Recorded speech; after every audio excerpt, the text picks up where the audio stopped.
अब आगे देखते हैं।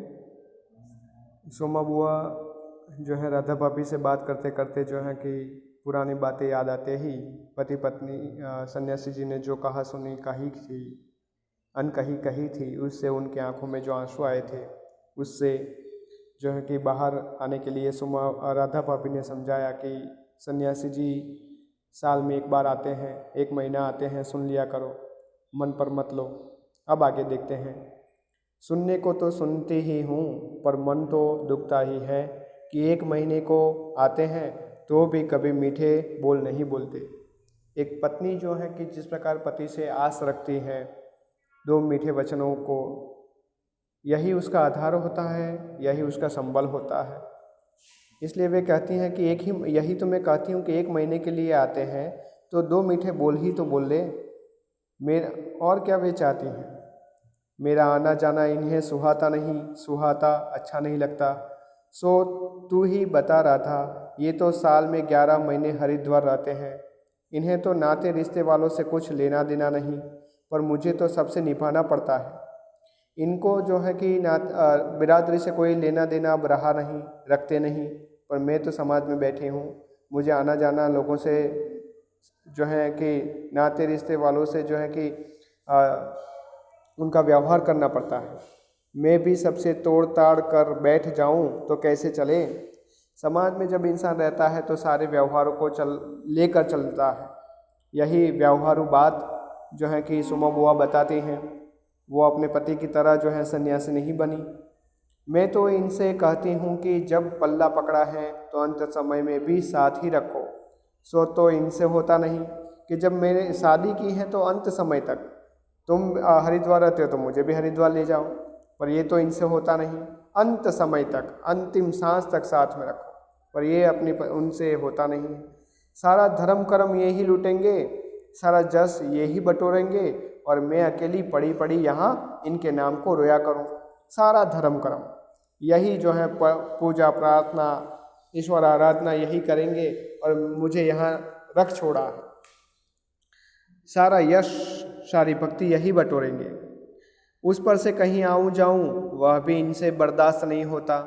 मैं कहीं आऊँ जाऊँ ये भी इनको अच्छा नहीं लगता, बर्दाश्त नहीं होता, सह नहीं पाते।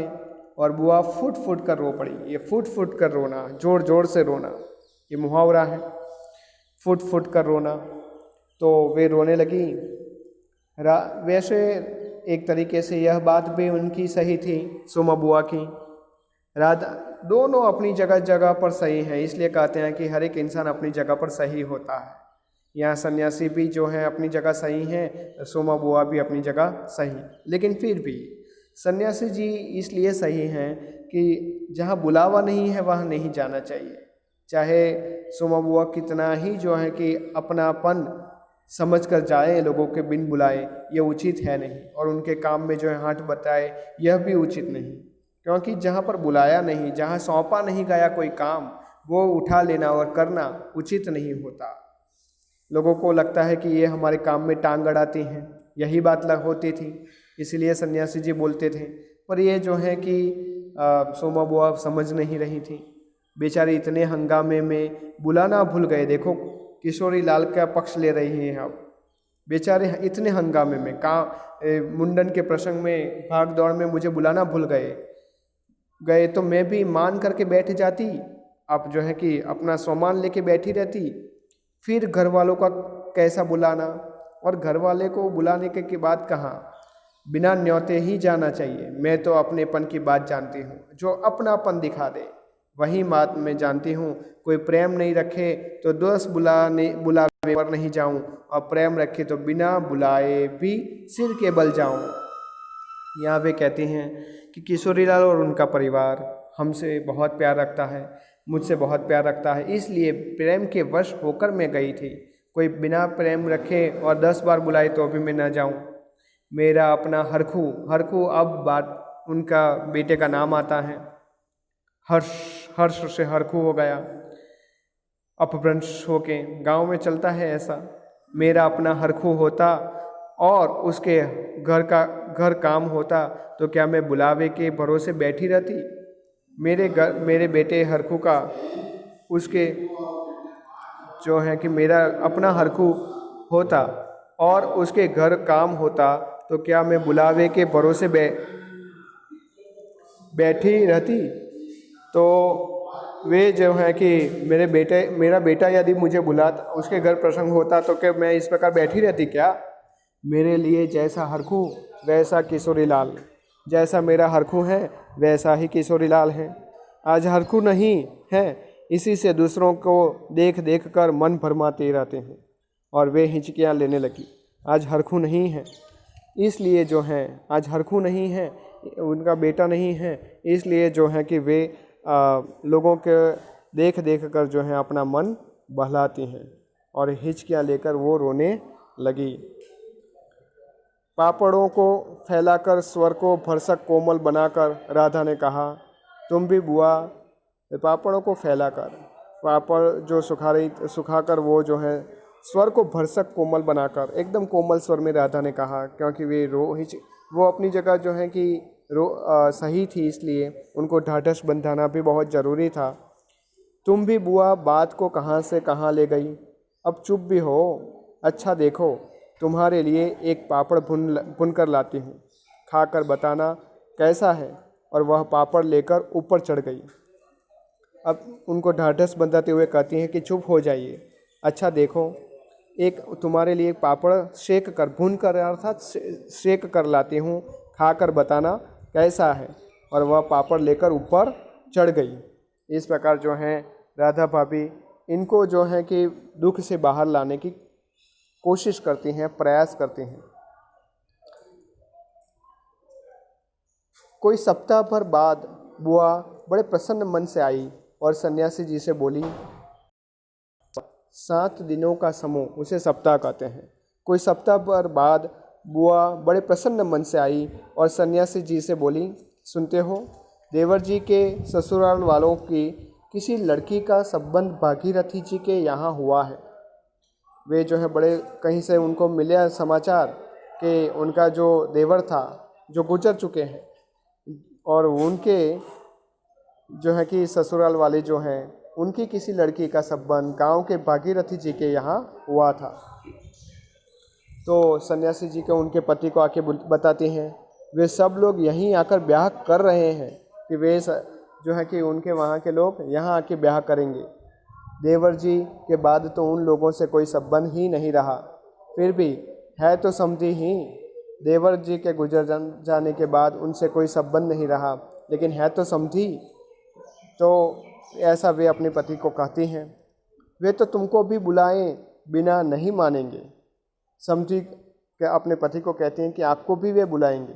समझी को आखिर कैसे छोड़ सकते हैं, अब हम तो उनके समझी ठहरे, सो वे जरूर उनका बुलावा ब्याह में होगा। और बुआ पुलकित होकर हंस पड़ी। पुलकित होना, बहुत प्रसन्न होना, बड़ी खुश हुई, बड़ी प्रसन्न हुई कि हमें अब एक हमारी ही जो है कि न्यात में प्रसंग आया है तो जाने को मिलेगा।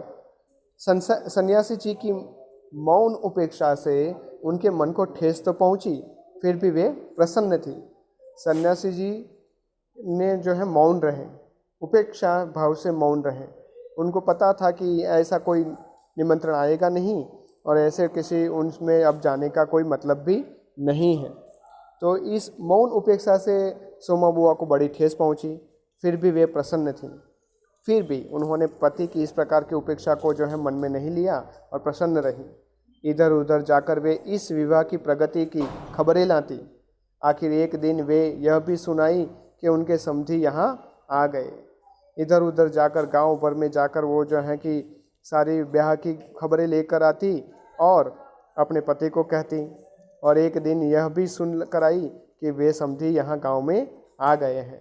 जोर शोर से तैयारियां हो रही हैं, सारी बिरादरी को दावत दी जाएगी, खूब रौनक होने वाली है। दोनों ही पैसे वाले ठहरे। कहती हैं जोर शोर से तैयारियां चल रही हैं, सारी बिरादरी को निमंत्रण दिया जाएगा और खूब रौनक होने वाली है, खूब यहाँ साज सज्जा होने की। और दोनों जो है दोनों पैसे वाले हैं, तो खूब जो है कि धाम धूम से ब्याह होगा। क्या जाने हमारे घर तो बुलावा आएगा या नहीं। देवर जी को मरे 25 बरस हो गए। उसके बाद से तो कोई संबंध ही नहीं रखा। रखे भी कौन, यह काम तो मर्दों का होता है। मैं तो मर्द वाली होकर भी बेमर्द ही की हूँ। और एक ठंडी सांस उनके दिल से निकल गई। वे जो है कि सही कहती हैं कि मर्द वाली यानी पति वाली होने के बावजूद बिना पति की हो ऐसा ये जीवन यापन कर रही थी। क्योंकि नाते रिश्ते के जो है कि रूप वो पुरुष निभाते हैं। यहाँ सोमा बुआ को निभाना पड़ता था। उनके पति जो है सन्यासी बनकर हरिद्वार चले गए थे इस वजह से।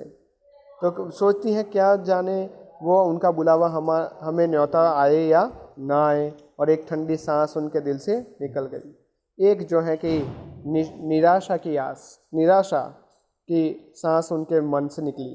अरे वाह बुआ, तुम्हारा नाम कैसे नहीं हो सकता। तुम तो समधिन ठहरी। देवर चाहे न रहे पर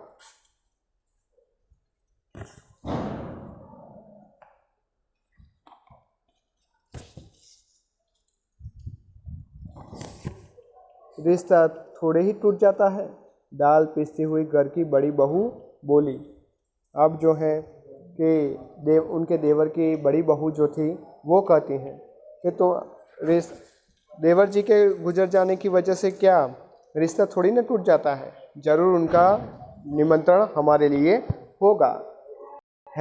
नाम है, मैं तो सारी लिस्ट देख कर आई हूँ। विधवा ननंद बोली। उनकी जो ननंद थी वो भी विधवा थी। सो वो जो है कहती हैं कि मैं लिस्ट में देख कर आई हूँ और उसमें हमारा नाम है।